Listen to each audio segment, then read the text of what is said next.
안녕하세요. 우맘달의 전주은입니다. 드디어 무너지는 부모들 탐독 특강의 마지막 시간이네요. 소개편부터 시작해서 오늘의 마지막 편까지 여러분들과 참 열심히 달려온 것 같아요. 그럼 바로 오늘의 주제 사춘기 편을 시작해 보겠습니다. 오늘은 격동의 사춘기를 보는 케이스, 그리고 잔잔바리로 무난하게 사춘기를 보는 케이스, 이 두 사례를 비교하면서 책 내용을 흡수해보면 너무 좋을 것 같아서 제가 게스트 한 분을 초대했습니다. 우리 우맘달 구독자분들께 소개 한번 부탁드려요. 네, 안녕하세요. 저는 숙명여대에서 피아노과를 전공하고 동대학원 교육대학교에서 음악교육 석사를 취득하고 현재는 숙명클랑 음악학원을 운영하고 있는 전다은입니다. 전다은 선생님은 제가 정말 신뢰하는 교육자 중에 한 분으로 저랑 아이들 교육에 대한 비전을 많이 나누시는 분인데요. 지금은 이렇게 사명을 갖고 아이들을 교육하고 있는 우리 다은쌤의 사춘기 시절이 정말 파란만장했더라고요. 네, 대충 예상이 되시죠? 격동의 사춘기 시절을 보낸 우리 다은쌤, 그리고 잔잔바리로 무난하게 사춘기를 보낸 저의 어린 시절, 학창시절에는 어떠한 차이가 있었고 그 시절 우리들의 부모님과의 관계는 어떻게 달랐는지 이야기를 같이 나눠보면서 책을 읽어볼게요. 먼저 사춘기는 청소년들에게 오잖아요. 그래서 이 청소년기에 대한 이해가 조금 필요해서 그 부분을 먼저 읽어드릴게요. 청소년기는 성적 성숙이 시작되는 시기와 완전한 성적 성숙에 도달하는 시기 사이의 기간이다. 책에서 말하는 성적 성숙이라는 건 몸이 변화하는 신체 발달을 비롯해서 두뇌 발달, 그리고 정신적으로 성숙하는 것과 정서적으로 성숙하게 되는 걸 말해요. 계속 읽어볼게요. 여자아이들은 약 22세에 완전한 성숙에 도달한다. 반면 남자아이들은 약 25세가 되어서야 비로소 완전한 성숙에 도달한다. 여자아이들에게 청소년기는 10년가량 지속되고 남자아이들에게는 12년가량 지속되는 셈이다. 이 부분을 잘 이해하셔야 하는데요. 이 청소년기가 길수록 아이들은 더 힘들어질 수 있고 위험한 선택을 하게 되는 확률이 높아질 수 있어요. 왜냐하면 몸은 성인인데 사회적 지위는 성인에 미치지 못하기 때문이에요. 아이들이 사춘기를 지나면서 비로소 완전한 성숙에 도달하게 되는데 이 사춘기가 빨리 올수록 아이들이 견뎌야 하는 청소년기가 더 길어지는 것이죠. 이게 과거보다 역량도 좋아지고 위생도 좋아지면서 실제로 인간의 사춘기가 훨씬 빨라졌다고 해요. 이건 더 제대로 이해하시면 좋을 것 같아서 제가 이해를 도와줄 또 다른 책을 조금 읽어드릴게요. 지난 200년 동안 산업화된 현대 서구 세계에서 일어난 크나큰 변화 중 하나는 사춘기가 예전보다 훨씬 일찍 진행된다는 것이다. 많은 이는 이게 개선된 영양과 위생으로 건강 상태가 더 좋아졌기 때문이라고 생각한다. 이런 전반적인 사춘기 발달 가속화로 생긴 중요한 결과 중 하나는 오늘날의 청소년은 몸은 성인이지만 사회적 지위는 성인에 미치지 못하는 상태가 된다는 것이다. 따라서 사춘기가 빨리 시작되면 사회적으로 성숙하기까지 기다려야 하는 긴 시간이 10대들에게 더 힘들고 뚜렷하게 느껴질 뿐이다. 빨리 성숙한 10대는 경제적으로나 사회적으로나 아직 가족에게 의존하며 정말 중요한 결정은 거의 내릴 수 없다. 하지만 이들도 성인처럼 이성과 친밀한 관계를 맺고 스스로 결정을 내리고 자신의 물질적 소유물을 갖고자 하는 강한 욕구를 지닌다. 제가 이 책에서 이 부분을 읽는데 우리 아이들이 이런 욕구를 조절하는 훈련이 잘 안 돼 있으면 얼마나 힘들고 격동적인 청소년기를 보내게 될까 이런 생각도 들었고요. 정말 어른들이 아이들에게 자기 조절 능력과 자기 통제력을 길러주는 일들이 앞으로 점점 더 중요해지겠구나 하는 생각이 드는 대목이었습니다. 그럼 우리가 어떻게 아이들에게 이러한 것들을 큰 힘을 들이지 않고 무난하게 잘 길러줄 수 있을까요? 제가 이전 편에서 겸손의 문화가 중요하다고 말씀드린 것처럼 아이들이 보고 배울 수 있는 문화 자체가 너무 중요하다는 겁니다. 책 구절 읽어드릴게요. 어린아이와 청소년은 어른을 관찰하거나 어른으로부터의 적극적인 가르침을 받는 방법으로 이러한 관행과 관습을 배운다. 어른으로부터 적극적인 가르침을 받는 방법으로 우리가 적극적으로 아이들에게 옳은 것을, 그리고 옳은 문화를 가르쳐 줘야 한다는 얘기예요. 계속 읽어볼게요. 문화를 배운다는 것은 어떤 의미일까? 문화를 배운다는 것은 그 문화권에서 사람들이 서로 교류하는 방법을 배우는 것을 의미한다. 책에서 모든 문화는 고유하다고 말하거든요. 문화라는 게 딱 프로그램처럼 세팅되어 있는 게 아니라 그 문화권 안에서 만들어지고 형성되어지는 고유한 것이라는 거예요. 다시 말해서 모든 가정 안에는 반드시 아이가 어른을 보고 배울 수 있는 그 가정만의 문화가 있어야 한다는 얘기입니다. 규칙을 아는 채로 태어나는 아이는 아무도 없다. 반드시 가르침을 받아야 알 수 있다. 문화권에서 좋은 사람이 되는 것이 어떠한 의미인지에 대해 하나부터 10까지 가르쳐야만 하는 지금 시대에 정작 그 일을 해야 할 부모의 권위는 땅바닥에 떨어진 상태이다. 어느 곳에서든 아이를 문화화하는 일은 엄마와 아빠만의 소임이 아니다. 문화권 전체가 서로 협력한다. 학교, 지역 공동체, 심지어 인기 소설 등 모든 것이 서로 힘을 합쳐서 기본 규칙들, 문화의 기본 구조를 아이에게 심어준다. 방송 매체, 유행하는 드라마, 아이들이 접하는 인터넷에 자주 뜨는 광고, 모든 것들이 아이들을 문화화하는 데 영향을 준다는 거예요. 친구 같은 부모, 편안한 부모, 감정을 공감해주는 육아, 다양한 의견들의 목소리가 점점 커지면서 요즘 특히 본질이 흐려지고 역할의 혼란을 느끼고 있는 시대죠. 제가 1편에서도 말씀드렸듯이 부모의 말을 공경하고 따를 수 있으려면 부모에게는 무조건 권위가 있어야 합니다. 아이를 가르쳐야 하니까요. 그리고 부모의 권위가 강하다는 말은 부모가 또래 친구들보다 관계보다 더 중요하다라는 뜻이라는 거 다시 한번 짚어드릴게요. 그럼 계속 책 같이 읽어볼게요. 이 엄마는 아이들을 어른들의 문화 안으로 문화화하지 않았다. 그 대신 아이들의 문화에 적응하려고 애쓰고 있었다. 하지만 부모가 문화화하고 올바르게 교육시키지 못했기 때문에 나중에 올 청소년기와 성인기의 어려움들을 잘 견뎌낼 준비를 갖추지 못할 가능성이 높다. 네, 여기 부분 읽어보면서 우리 다은쌤의 이야기를 들어보고 싶은데요. 사춘기를 굉장히 힘들게 격동적으로 보내게 됐다고 했는데 다은쌤의 사춘기를 겪게 되었던 그 시절에 다은쌤한테 부모님은 어떤 존재였나요? 사춘기 시절에 부모님은 저를 이해하지 못하는 분이라고 느꼈었어요. 지금 생각하면 굉장히 무례하지만 그때는 말이 안 통한다는 생각을 했었어요. 제가 부모님한테 자주 했던 말이 내 친구들은 다 그래 라는 말이었는데 친구들은 제 마음을 다 공유하는 반면에 저희 부모님은 제 마음을 절대 공감하지 못한다는 생각을 했던 것 같아요. 그리고 부모님께 그런 표현을 가감없이 했었어요. 그러면 그때 다은쌤한테 친구들은 어떤 존재였어요? 친구들은 저의 마음을 다 이해하는 존재라고 생각했었어요. 친구 따라 강남 간다는 표현이 있잖아요. 제가 딱 그랬었거든요. 하루 종일 친구랑 통화하고 어떻게 해서든지 더 오래 같이 있으려고 했었어요.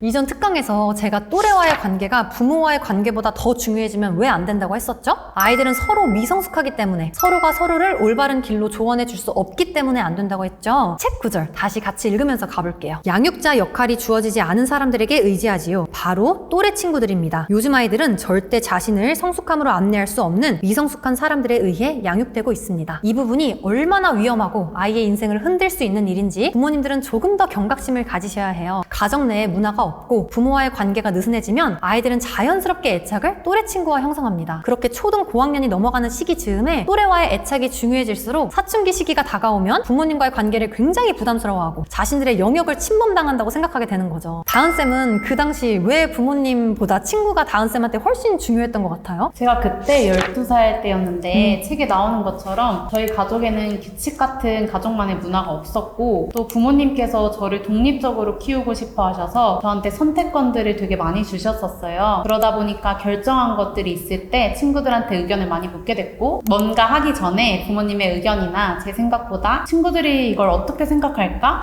그 생각을 할 정도로 친구가 중요했었어요. 그리고 엄마 아빠가 많이 바쁘셔서 제가 부모님과 사이가 끈끈하지 못했던 게 제일 컸던 것 같아요. 네, 진짜 우리가 계속 말하고 있지만 성인이 되기 전까지 아이들에게는 반드시 어른들의 지도와 교육이 필요합니다. 책 구절 또 같이 볼게요. 이 문제를 해결하기 위해서는 문화를 변화시키고 방향을 새로 잡아야 한다. 그렇게 해서 학생들이 또래 친구들의 눈에 멋지게 보이는 일보다 어른들의 기대를 충족시키는 일에 더 관심을 가지도록 만들어야 한다. 저는 이 글 너무 공감해요. 저는 사춘기를 잔잔바리로 그냥 무난하게 보낸 케이스거든요. 별로 부모님을 힘들게 하거나 큰 반항을 하지 않았어요. 그 이유를 책과 연결해서 생각해보면 저희 집은 굉장히 부모의 권위와 문화가 확실한 가정이었어요. 엄마 아빠 말이 굉장히 중요했고 중요한 만큼 자식들에게 힘이 있었어요. 그래서 저는 친구들의 말보다 엄마 아빠 말씀이나 저희 언니의 말이 저한테 훨씬 영향이 컸던 것 같아요. 가족의 문화가 저한테 잘 자리 잡힌 거죠. 그러면 이번에는 제 초등학생 때 일화를 들려드릴게요. 저희 엄마가 항상 저희한테 노래방이나 PC방은 절대 들어가지 말라고 하셨거든요. 하루는 친구들이 누구 좀 찾으러 같이 노래방인가 PC방에 가자는 거예요. 근데 저는 엄마가 가지 말라고 했으니까 친구들한테 나 안 들어가고 여기 앞에서 기다리고 있을게 이러고 정말 그 안으로 안 들어갔어요. 그런데 애들이 1시간이 지나서야 나오는 거예요. 안에 친구를 찾으러 들어갔다가 같이 얘기하다 보니까 길어진 거죠. 그때 친구들이 저한테 엄마가 어차피 모를 텐데 왜 안 들어왔어? 그냥 갔다고 얘기 안 하면 되잖아. 이런 얘기를 했었거든요. 근데 저는 엄마 말이 저한테 더 중요했기 때문에 그냥 엄마의 말을 더 지키고 싶었던 것 같아요. 노래방과 PC방은 내가 들어가기에 위험한 공간이다 라는 인식이 엄마의 말로부터 저한테 심어져 있었기 때문에 저는 들어가지 않을 수 있었던 거죠. 이렇게 아이들이 온전하게 어른의 가르침을 따를 수 있는 문화 안에서 아이들을 교육하셔야 합니다. 제가 이 사춘기 편을 따로 특강으로 찍고 싶게 한 책의 구절이 있는데요. 바로 사춘기 이전의 두뇌는 굉장히 유연하다라는 문장입니다. 10대가 되기 이전의 시기, 이때 아이와 관계를 정말 잘 쌓으셔야 한다는 걸 꼭 말씀드리고 싶었어요. 아이는 그날 이후로 저를 완전히 새로운 눈으로 보기 시작했습니다. 아이는 우리가 함께 즐겁게 놀 수 있다는 사실을 알게 됐죠. 현재는 사이가 무척 좋습니다. 이 모두가 산에서 보낸 그날 시작됐죠. 케이든이 8살일 때 아빠는 산에서 하루 동안 함께 놀면서 케이든의 태도를 바꿀 수 있었다. 만약 케이든이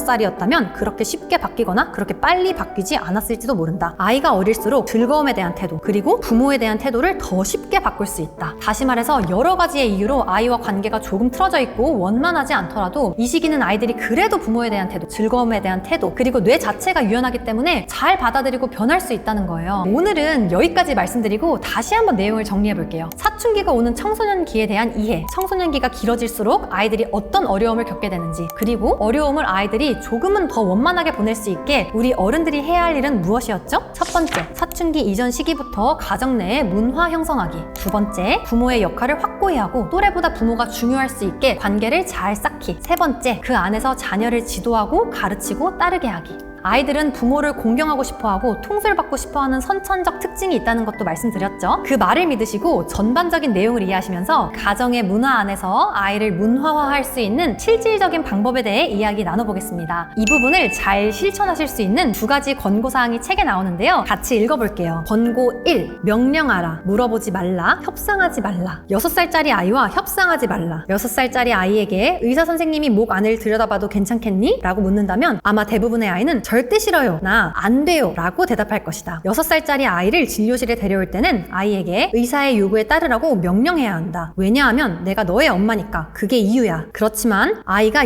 15살이라면 부모의 의사결정 과정을 설명해 주는 것이 더 타당하다. 여기서 어머님들이 잘 이해하셔야 하는 포인트는 아이의 나이예요. 명령하고 물어보지 않고 협상하지 않는 거. 어머님들이 오히려 아이가 어릴수록 아이들한테 의견을 많이 물어보시는 것 같아요. 등록 상담을 할 때도 보면 어머님들이 7, 8세 정도 된 자녀들이랑 같이 올 때 피아노 배울래? 주 몇 회 하고 싶어? 2번 할래? 3번 할래? 이렇게 아이한테 의견을 많이 물어보세요. 딱 겉으로 봤을 때는 이런 게 아이를 존중해주고 아이를 더 배려하는 것 같잖아요. 아니에요, 어머님들. 아이들 특히 6, 7세 그리고 이제 막 초등학교 들어간 아이들은 아직 판단력이 없고 현명한 결정을 내리기가 너무 어렵습니다. 애잖아요. 이걸 아셔야 해요. 그래서 부모가 판단하기에 이 방향이 우리 아이에게 좋을 것 같으면 그 방향으로 아이에게 말씀하시고 그 방향에서 아이가 따르게 하면 돼요. 근데 이제 책에서도 나오죠. 만약 15살, 그러니까 중학생쯤 된 자녀라면 명령만 하기보다는 아이가 어느 정도 생각이라는 걸 할 수 있는 나이니까요. 이렇게 결정을 내리게 된 이유에 대해 설명을 해주는 게 좋다는 거예요. 소개편에서 살짝 나온 얘기인데요. 아이가 자라면서 부모의 양육 스타일도 변해야 더 단단하고 안정적인 애착을 형성할 수 있다고 말씀드렸죠. 갓난아기 때까지는 치어리더처럼 막 다 격려해주고 응원해주고, 조금 더 컸을 때는 코치처럼 문제가 있다면 바로 잡아주고 결점도 지적해주고, 더 컸을 때는 더 깊이 존중해주면서 아이 인생에 정말 중요한 방향을 제시해주고, 이러한 방향으로 양육의 모습도 성숙한 방향으로 가야 한다는 얘기입니다. 책 계속 같이 읽어볼게요. 15살의 아이가 친구와 함께 주말을 보내고 싶다고 얘기한다면 아이에게 가족 활동이 또래 친구들과의 활동보다 더 우선순위가 높다고 설명해주는 것이 좋다. 아이를 설득하지 못할 수도 있지만 설득이 목적은 아니다. 설명을 하는 것이지 협상을 하는 것이 아니기 때문이다. 하고 이 다음이 너무 중요해요. 목적은 아이가 의견차를 파악한 다음 평정을 잃지 않고 자신의 생각을 표현하도록 돕는 것이다. 아이가 그렇게 할 수 있는 유일한 방법은 오직 연습을 통해서뿐이다. 10대의 자녀에게 상황 설명을 해주는 것은 타당하다. 다만 설명이 협상으로 바뀌지 않게 주의하기 바란다. 이 부분 너무 좋지 않아요? 저는 이 오직 연습을 통해서뿐이다. 이런 문장이 너무 좋아요. 제발 한 번 하고 안 된다고 포기하지 않았으면 좋겠어요. 아이들은 될 때까지 알려주시는 거예요. 다은쌤은 이 부분 읽으면서 어떤 생각 들었어요? 저는 이 권고 부분 되게 공감했어요. 특히 2번. 아이와 함께 저녁 식사를 하라. 저녁 식사를 하는 동안에 TV를 틀어놓거나 휴대폰을 이용하지 말라. 저희 집에서는 저녁 식사를 하는 동안에도 정말 여기 나온 것처럼 TV를 틀어놓고 핸드폰 보면서 대화 없이 식사만 했거든요. 그래서 밥을 먹으면서 부모님이랑 대화했던 기억이 별로 없었어요. 네, 진짜 권고사항 치고 이렇게 충만한 식사 시간을 가지라는 거 너무 뻔한 이야기 아닌가요? 근데 이런 뻔한 내용이 다은쌤의 어린 시절처럼 우리의 일상에서 잘 실천되지 않는다는 거예요. 제일 쉬운 것부터 매일같이 해나가야 하는데 사람의 본능이 제일 쉬운 건 무시를 해버리는 경우가 많은 것 같아요. 어머님들도 한번 우리 집은 대화를 도란도란 나누면서 식사를 하는 가정인지, TV를 틀어놓고 핸드폰을 만지면서 식사를 하는 가정인지, 아이가 학원 다니느라 너무 바빠서 부모가 일하고 너무 늦게 들어오게 돼서 아이와 같이 밥 먹을 시간이 거의 없는 가정인지 생각해보세요. 이런 시간이 참 중요하구나 라는 것만 느끼셔도 아이들이 더 좋은 가정 문화를 배워갈 수 있는 계기가 될 거라 생각합니다. 식사 시간이 왜 그렇게 중요한지 책 내용 계속 같이 살펴볼게요. 부모와 함께 식사를 더 많이 한 아이들은 슬픔, 불안, 우울, 외로움 같은 내재화 문제를 가질 가능성이 더 낮았다. 이들은 싸움, 학교 결석, 절도 등과 같은 외재화 문화를 가질 가능성 또한 낮았다. 아이가 부모와 한 번씩 저녁 식사를 더 할 때마다 내재화 문제와 외재화 문제가 생길 위험이 줄어들었고, 아이의 사회 친화적 행동과 삶에 대한 전반적 만족감은 증가했다. 부모와 일주일에 6번 저녁 식사를 함께하는 아이와 5번 함께하는 아이를 비교해보면 6번 저녁 식사를 함께하는 아이가 더 만족스러운 삶을 즐기고 사회 친화적인 행동을 더 많이 하고, 내재화 문제와 외재화 문제가 훨씬 더 적다는 있다는 사실을 발견할 수 있다. 단 한 번의 차이가 변화를 가져오는 것이다. 단 한 번의 차이가 이런 변화를 가져온대요. 아이와 저녁 식사 시간 정말 충만하게 보내셔야겠죠. 아이와 교감을 나누며 식사 시간을 갖는 게 중요합니다. 아이와 함께 식사를 하는 부모는 아이에게 개입할 가능성이 더 높고 아이가 일주일에 30시간을 TV 보는 데 쓰도록 내버려둘 가능성이 더 낮다. 가족은 그 무엇보다 최우선이어야 한다. 가족과 보내는 시간이 최우선 사항일 때 부모는 아이의 삶에서 무슨 일이 벌어지고 있는지를 더 잘 알 수 있다. 모든 수단을 동원해서 아이에게 좋은 행동에 대한 규칙을 가르치라. 아이에게 좋은 행동에 대한 규칙을 심어줄 책임이 있는 최고 권위자는 교사도 코치도 아닌 부모여야 한다는 사실을 잊지 말기 바란다. 네, 여기까지 들으면 이미 자녀가 사춘기를 막 보내고 있는 부모님들은 조금 답답하고 어떻게 해야 할지 모르겠는 기분이 드실 수도 있을 것 같아요. 하지만 본질을 잃지 않고 아이와의 관계의 끈을 놓지 않으신다면 그 시기 반드시 극복하실 수 있습니다. 다은쌤처럼 격동의 사춘기를 보냈어도 결국에는 잘 극복하고 성인기로 접어들어서 지금 이렇게 아이들 교육에 힘쓰고 건강하게 30대를 보내고 있는 사례도 있잖아요. 다은쌤은 사춘기 시절에 반항심이 가장 정점을 찌른 순간은 언제였어요? 저는 중2병이라고 불리는 시절에 부모님과 갈등이 극에 달하면서 더 이상 이 집에 있을 수 없다는 생각이 엄청 강했어요. 그래서 그러면 안 되지만 그때 가출을 했었어요. 그리고 가출을 하면 지낼 곳이 필요하잖아요. 그때 가출한 애가 집에서 재워달라고 하면 어느 부모님께서 허락을 해주시겠어요. 그래서 같은 반 친구 중에 부모님이 며칠에 한 번 오는 친구가 있었는데 그 친구한테 너희 집에서 자도 돼? 이랬더니 바로 허락해주더라고요. 엄청 친한 친구는 아니었는데 지낼 곳이 필요하니까 그렇게 그 친구네 집으로 가게 됐어요. 근데 정말 충격적이었던 건 밤이 되니까 옆 학교에 가출한 친구들 무리가 그 집으로 모이는 거예요. 그 친구랑 엄청 친한 것 같지도 않았었는데 그 친구 집이 가출하고 지낼 수 있는 곳처럼 되어 있었던 거예요. 그래서 그곳에서 친구들이랑 같이 밤새고 TV 보고 그랬었어요. 그때가 제가 생각했을 때는 반항심이 극에 달했을 때였던 것 같아요. 다시 들어도 정말 위험하고 안타까운 상황이네요. 다은쌤이 이렇게 다시 방향을 잡고 잘 자라게 된 그런 계기도 있을 것 같은데 그 힘들었던 사춘기 시절을 극복하고 그래도 다시 부모님의 말씀을 들을 수 있던 힘은 어디서 언제 생긴 것 같아요? 그렇게 가출한 다음 날에 저희 엄마가 어떻게 하셨는지 저를 찾아내신 거예요. 그래서 집에 다시 끌려가게 된 거죠. 가는 길에 나 진짜 큰일 났다. 가면 엄청 혼나겠다. 어떻게 다시 가출하지? 이런 생각으로 다시 도망갈까 하면서 갔어요. 근데 집에 가니까 이모들이랑 이모부들이 다 계셨고 엄청 혼날 줄 알았는데 오히려 엄마가 저를 보면서 막 우시는 거예요. 엄마가 저를 따뜻하게 안아주시면서 잘 왔다. 너가 오죽했으면 그랬겠니? 미안하다. 라고 사과를 하셨고 그때 뭔가 제 마음이 무너지는 기분이 들었었어요. 그리고 저도 엄마랑 같이 막 울었거든요. 제가 생각한 거랑 너무 다른 그림이었고 아직도 그때가 되게 생생하게 기억이 나요. 그날부터 제 마음이 녹기 시작했던 것 같아요. 그때는 그냥 마음에 뭔가 무너져 내리는 기분이었었는데 돌아보면 신기하게 그때부터 반항심도 줄었고 부모님 권위 안으로 많이 들어갔던 것 같아요. 만약에 엄마가 제 예상대로 저를 막 혼내셨으면 저는 아마 더 삐뚤어졌을 것 같아요. 역시 우리 가족은 그렇지 이렇게 생각하고 더 완고해졌을 것 같은데 오히려 그 상황에서 사과를 하시니까 되게 충격을 받았었고 나한테도 언제나 돌아올 수 있는 곳이 있구나. 우리 가족은 항상 나를 기다려주는구나 라는 생각이 그냥 마음속에 자연스럽게 들었던 것 같아요. 부모가 아이를 믿어준다는 거, 결정적인 순간에 부모님이 내 편이라는 걸 아이가 느끼며 삶을 살아가는 게 정말 중요하다는 생각이 다시 한번 드네요. 그러면 지금은 부모님과 가족이 선생님한테 어떤 의미와 존재인가요? 지금 저한테 부모님은 너무 애틋한 존재예요. 지금도 엄마 아빠가 옛날 이야기를 꺼내면 엄마는 우시고 아빠는 머쓱해 하시면서 항상 미안하다고 하시는데 부모님께서 또 그렇게 미안해 하시는 모습을 보면 저도 마음이 너무 아프고 나이가 들수록 우리 부모님은 전에도 부모님의 방식으로 나를 사랑하셨는데 아이였던 나는 알아차릴 수 없었겠구나 라는 생각이 들 때가 많아요. 그래서 그 부분이 참 마음이 아파요. 그리고 한편으로는 그렇게 미안해하시고 저한테 진심으로 미안한 마음이 전달되게 대해주시는 모습이 정말 감사해요. 그래서 지금 저한테 가족은 그냥 존재만으로도 엄청난 안정감을 주는 존재예요. 쉽게 꺼내고 싶지 않은 이야기일 수 있는데 이렇게 우맘달 구독자분들을 위해서 다은쌤의 삶의 이야기를 나눠주셔서 정말 감사드립니다. 사춘기 자녀를 두신 그리고 곧 사춘기를 맞이할 자녀를 두신 많은 어머님들께 희망과 도움이 되었으면 하는 마음으로 마지막 책 구절 읽어드릴게요. 어떤 사람의 인생을 평가할 수 있는 가장 중요한 수단은 수입도, 직업적 성취도, 심지어 행복도 아닌 가장 가까운 인간관계들의 질이라고 자주 말한다. 그는 우리에게 배우자와 자녀들을 삶의 가장 높은 우선순위로 두라고 촉구한다. 가족은 항상 일보다 우선이어야 한다. 제가 어떤 영상에서 봤어요. 자기개발 유튜브 채널의 영상이었는데 이런 얘기를 하더라고요. 돈을 많이 벌고 사회적으로 명성을 얻고 명예가 생긴다고 사람들이 행복해 보이지 않더라. 정말 행복해 보이는 사람들은 가정이 화목한 사람들이더라. 저는 이 말이 정말 가슴을 울리더라고요. 이것만큼 아이들에게 큰 자산은 없는 것 같아요. 제가 정말 인상이 깊어서 2, 3년 전쯤 블로그에 적어둔 구절 하나 읽어드리면서 무너지는 부모들 탐독 특강에 막을 내리겠습니다. 우리 자녀들이 느꼈을 때, 아, 우리 집은 참 안전하구나. 이것만큼은 자녀들에게 보장해주는 거죠. 자녀에게 행복한 가정이야말로 가장 큰 선물이자 한평생을 살아갈 든든한 심리적 자본, 가장 큰 유산입니다.